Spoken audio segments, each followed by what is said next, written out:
Today, I need to talk to you about something that could affect thousands of Americans starting January 11th, 2026, and it's something you absolutely cannot afford to ignore. This is about a new SSI and SSDI rule that is rolling out, and if you miss it, your payments could be delayed, reduced, or in some cases even at risk. I've been speaking with some friends and colleagues who are already ahead of this, and they've managed to protect their benefits simply by taking one critical action before February. Now it's your turn to make sure you're in the same position. You need to listen closely, take notes if necessary, and act immediately after watching this video. Starting January 11th, the Social Security Administration will implement a new verification requirement for SSI and SSDI recipients. For many, this will be the first time they're required to provide updated information in a structured digital format, rather than the older, slower process of paper verification. While the change sounds simple, it carries big consequences if ignored.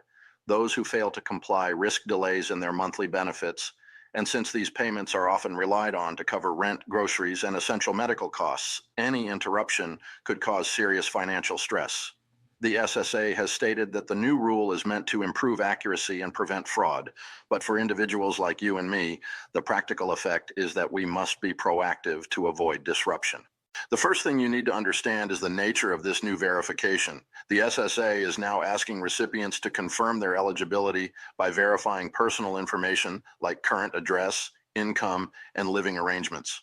For SSI recipients, this includes a detailed report of any changes in household composition, medical status, and financial updates.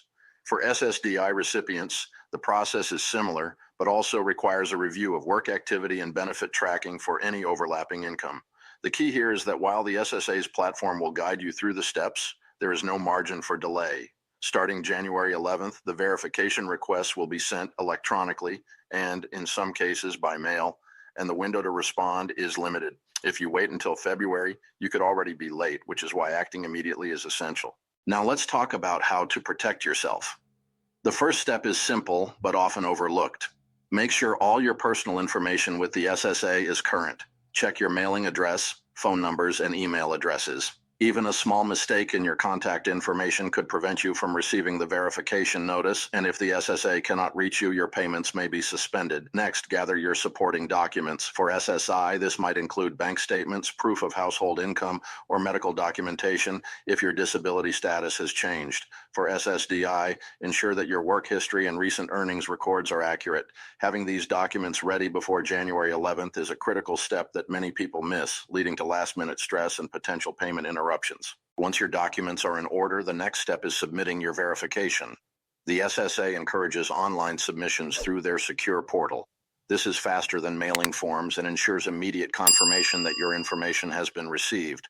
If you prefer paper, you can respond by mail, but be aware that processing times are longer and the risk of delay increases. When submitting online, pay attention to every detail, even small errors, like a missing digit in your Social Security number or an outdated bank account number, could trigger a follow-up request or a delay in your benefits.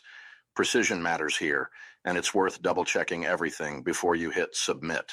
It's also important to note that the SSA is adding an extra layer of review for people who receive both SSI and SSDI payments.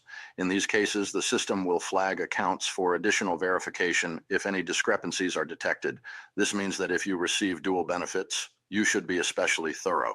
Double-check that all your documents align with your account information. Cross-reference bank statements with your reported income, confirm your living arrangements are accurately listed, and ensure any dependents or household members are correctly documented. Those who take these steps now will avoid the panic and uncertainty that comes with last-minute verifications in February.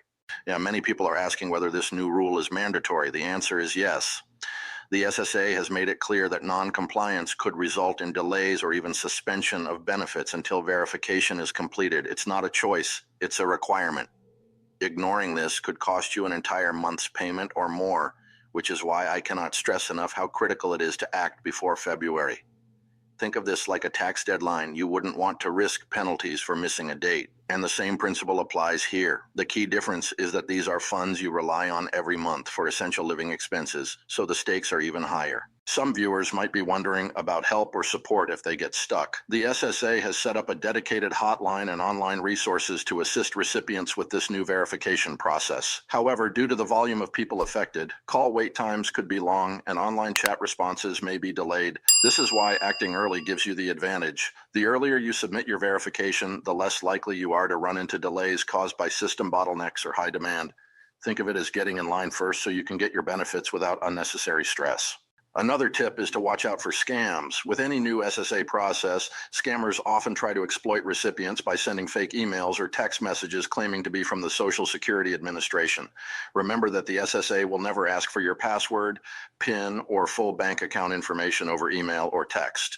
If you receive a suspicious message, verify it directly through the official SSA website or by calling the official hotline. Protecting yourself from fraud is just as important as completing the verification itself because scammers may try to steal funds during this transition period. Finally, take a proactive mindset. Make a calendar reminder for January 11th, gather all your documents in advance, and set aside time to complete your verification early. Many people wait until the last minute, assuming that there will be plenty of time. But the reality is that processing delays, high traffic on the SSA portal, and potential errors can create problems you could have avoided by acting now. I've spoken with several friends who were diligent about these updates, and they're already set up for a smooth process in January. They're confident that their benefits will continue without interruption, and you can be too if you follow the same steps. In summary, January 11th is the date you need to mark on your calendar.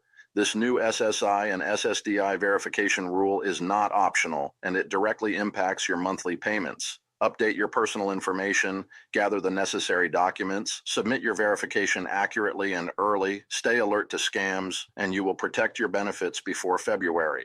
Missing this could mean delayed payments or unexpected financial stress, so don't put it off. Consider this your heads up from someone who's been through similar updates before. The difference between acting today and waiting until the last minute could be hundreds, even thousands of dollars over the next year. Remember, this is about more than just following a rule. It's about protecting your livelihood, your ability to pay bills, and your peace of mind. Take these steps seriously, act now, and encourage anyone you know who receives SSI or SSDI payments to do the same. Being proactive ensures that your hard-earned benefits continue without interruption, and that's exactly the kind of financial security we all want as we head into 2026.